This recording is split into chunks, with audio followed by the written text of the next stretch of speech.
Thank you.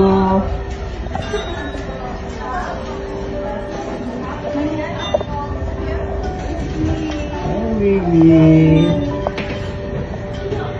Masayang ibinahagi ni Miss Universe Philippines Maxine Medina ang kanyang maayos na panganganak at ito nga ay pinakita niya sa pamamagitan ng social media.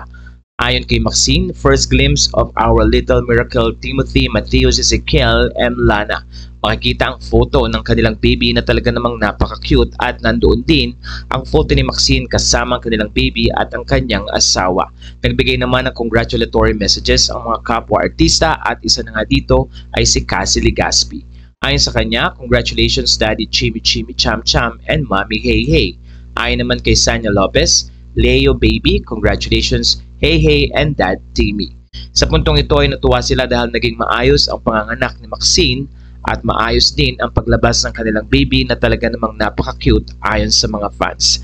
Sa puntong ito ay buo na ang family ni Maxine na kung saan ay pinakita rin niya ang mga photos at video ng kanyang preparation. Noong May 31 ay pinakita ni Maxine ang ganito. Getting everything ready for baby C's big arrival, I heard that first bath is one of the best parts pala of being a mom.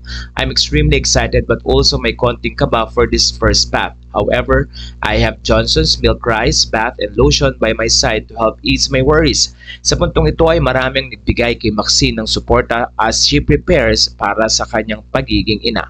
Kaya naman mula dito sa Pinoy Showbiz Latest, kami ay nagbibigay ng congratulatory message para kay Maxine at sa kanyang asawa.